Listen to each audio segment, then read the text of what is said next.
Bonjour à tous. Alors vous vivez en ville, vous avez un balcon, vous avez une terrasse, vous avez un endroit bétonné, ou alors comme moi vous avez un petit potager et vous aimeriez bien qu'il soit un peu plus grand. Alors le début de l'année, eh bien c'est la bonne période pour mettre en place un projet de mini potager. Et ce mini potager, vous apprendrez beaucoup de choses avec et vous en retirerez également beaucoup de plaisir.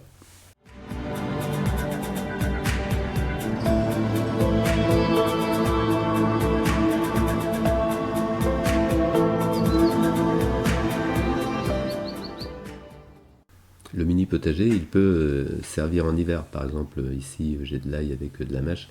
J'avais fait une vidéo sur la plantation de l'ail dans des pots.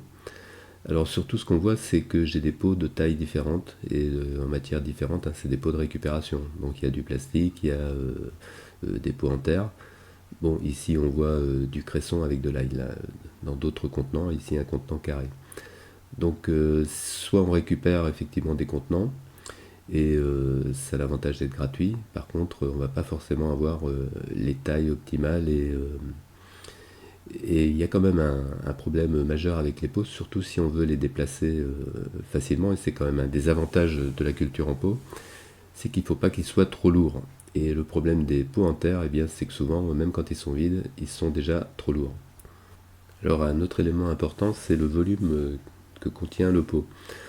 Donc la taille est un des critères importants si on veut pouvoir cultiver des légumes d'été comme des tomates, des poivrons.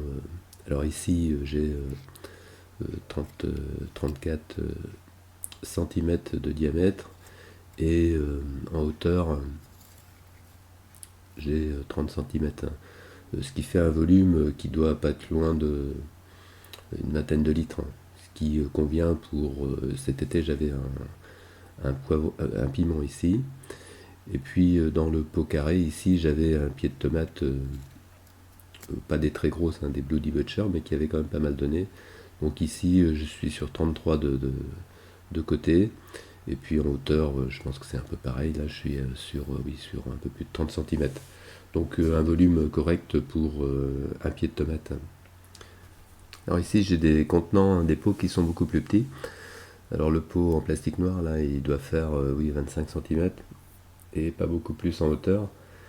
Et les autres sont un peu dans, c'est un peu la même chose, hein. Bon, ils ont des formes différentes, donc on pourrait croire comme ça que le pot en terre à gauche contient plus de volume, mais en fait non, parce que la forme est différente. Donc le volume est à peu près identique, je pense autour de 10-12 litres. Et bien c'est un peu insuffisant par rapport à une culture comme une culture d'été. Si vous mettez un pied de tomate par exemple. Ici j'avais un pied de tomate cerise et il a un peu végété cet été. Donc je pense que un des critères, c'est un volume de 20 litres minimal pour des pots de notre mini potager. Et puis ensuite, à savoir, est-ce qu'il faut qu'il soit en plastique ou en terre. Alors après, bien sûr, chacun fait comme il veut, mais un des éléments importants à prendre en compte, c'est le poids. Et moi, je le constate, hein, les grands pots en terre, hein, comme celui que j'ai un peu plus loin, là, eh bien, ils sont particulièrement lourds. Et donc, pour moi, le choix, ça va être d'investir dans des pots en plastique d'un volume suffisant et qui seront beaucoup plus légers.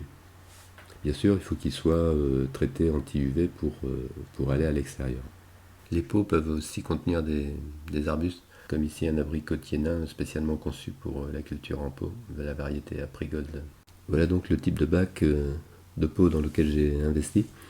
Euh, Pot en plastique extérieur, donc très léger, de taille suffisante, puisqu'il fait 40 cm de diamètre sur 27 cm de profondeur pour un volume de 21 litres.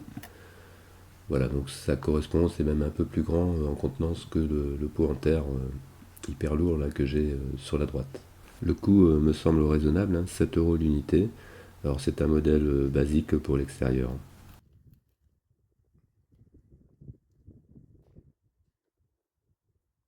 J'ai fait le choix de billes d'argile pour le drainage du fond du pot, donc 2 cm de billes d'argile.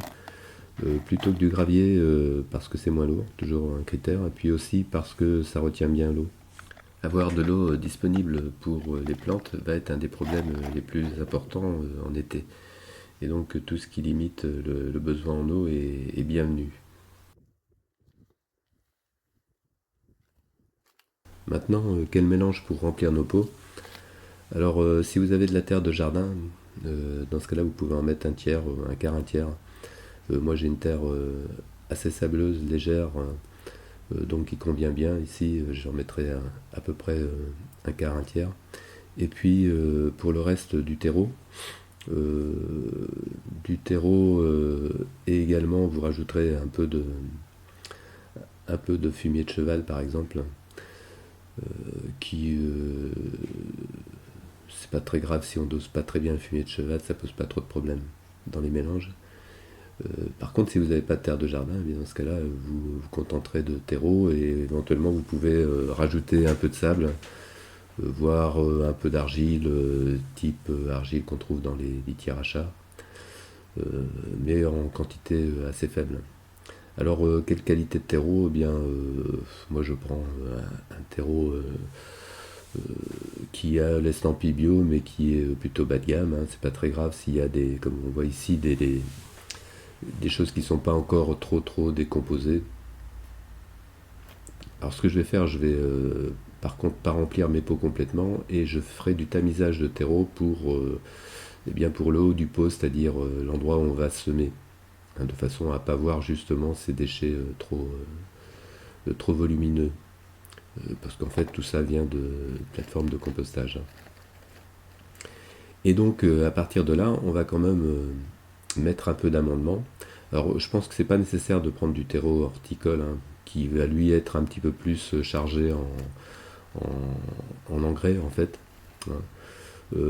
Ici je rajoute du fumier de cheval qui convient assez bien parce que même si vous en mettez un peu trop, ben c'est pas grave, ça va pas avoir d'effet néfaste, hein, sur les cultures. Moi je vais en mettre là l'équivalent de 3 grosses poignées, ce qui est suffisant pour la fertilité. Et puis ensuite, eh bien, vous faites le mélange, vous faites votre mélange. Donc ça peut être, je vous dis, hein, simplement du terreau, voire amendé avec un peu de sable. Et puis un petit peu de fumier de cheval déshydraté. On pourrait également mettre du compost pas trop décomposé en petite quantité. Bon, après chacun fait un peu en fonction de ce qu'il a sous la main. Mais c'est vrai que si vous n'avez pas de jardin, dans ce cas-là, vous limiterez au terreau amendé avec du sable. Donc il faut quand même bien mélanger tout ça, de façon à avoir quelque chose d'assez homogène.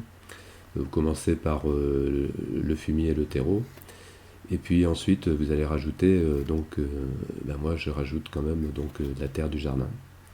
Donc on va mettre un petit peu de vie là-dedans dans notre mélange. Euh, bon, disons là je vais en mettre à peu près l'équivalent d'un quart, un tiers. On le voit, c'est pas une terre qui est trop collante, hein, parce que là on est plutôt sur une période humide encore, et je viens de la prendre dans le jardin, et donc elle se défait, elle est très drainante en fait.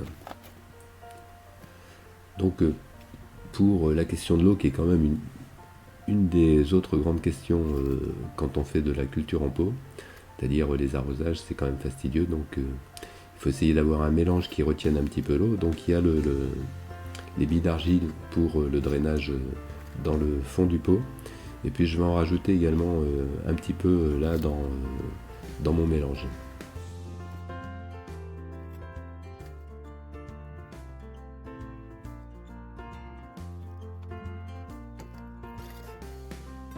Donc on passe un petit peu de temps à mélanger tout ça parce que il faut que ce soit quand même assez homogène. Donc c'est l'intérêt de faire un mélange. Donc voilà, là je crois que j'en ai mis peut-être un petit peu beaucoup, mais bon ça va aller, ça va créer un drainage supplémentaire et en même temps ça va faire des petits points de rétention d'eau, et donc ça a un intérêt pour la culture en pot.